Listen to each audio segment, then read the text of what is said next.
Welcome to this explainer. Today, we're diving straight into a really fascinating intersection of math and human psychology to figure out exactly why being broke makes you so incredibly physically tired. If you've ever felt just completely drained at the end of a totally normal day, well, the root cause might actually be sitting right there in your bank account, not your muscles. So picture a very familiar scene. You're standing there in the grocery store aisle. You've had a super long day and you're staring at 2 boxes of pasta. And suddenly, you find yourself doing this frantic mental math over a mere 60-cent difference between the generic brand and the name brand. Why? Because you need to be absolutely sure that spending that extra spare change isn't going to cause your rent check to bounce later this week. Now, you might just tell yourself, hey, I'm being careful, I'm being responsible. But this feeling, it isn't just you being a savvy shopper. It's actually a very real psychological phenomenon known as decision fatigue. It's literally the psychological exhaustion that comes from constantly making these tiny micro calculations just to survive financially. And honestly, it is one of the absolute most draining parts of financial survival. Your brain is burning through precious calories just trying to keep the lights on. Part 1. Biology of Survival Mode.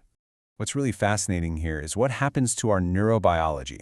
Neuroscientists have actually found that financial insecurity doesn't just make you a little worried, it literally keeps your primary stress hormone, cortisol, constantly spiked.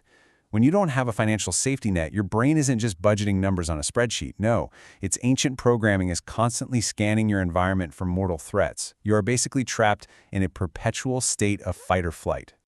Think about it. It is nearly impossible to plan for high-level, long-term wealth-building strategies when your brain feels like your house is literally on fire. You just can't think about a 5-year career move or building an investment portfolio when your mental bandwidth is completely 100% consumed by immediate daily survival.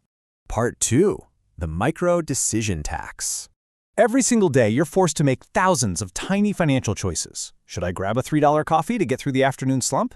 Is premium gas actually worth the extra cost for my older car? Can I afford the good cereal this week for the kids?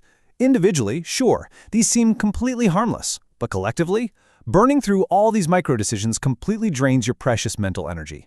It acts like this really heavy tax on your brain long before you can even begin to tackle the big decisions that actually move the needle on your future. Part 3. The $10,000 off switch.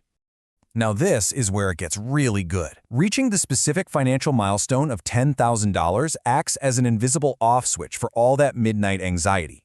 10 grand isn't just a number in an account, it is psychological armor. It's the exact threshold where your brain finally realizes, hey, we can stop scanning the horizon for immediate life-threatening financial danger.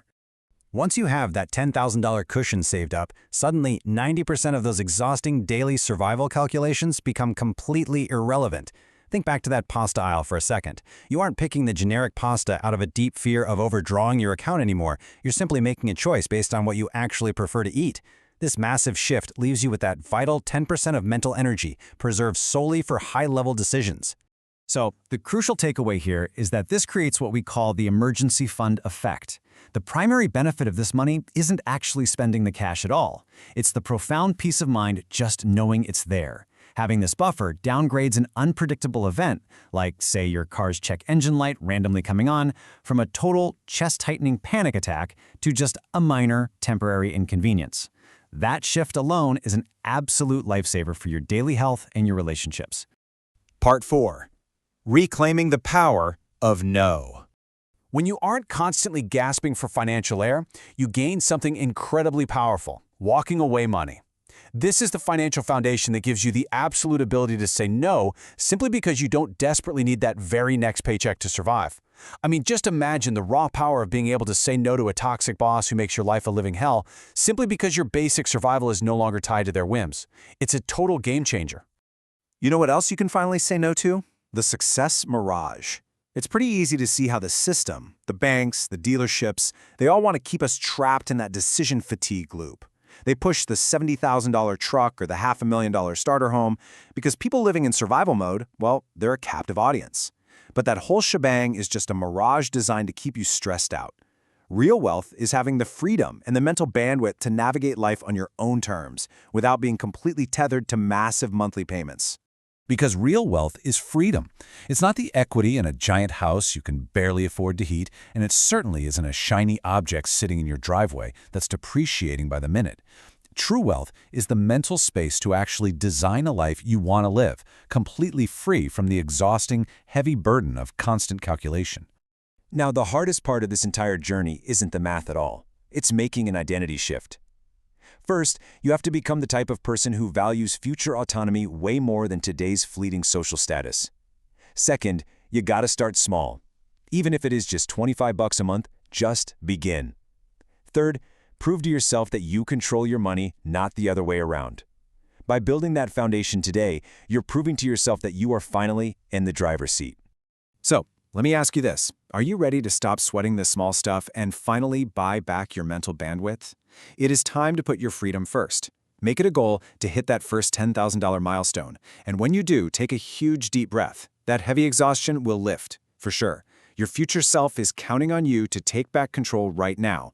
And once you finally have the power to walk away, what is the very first thing in your life you're going to say no to?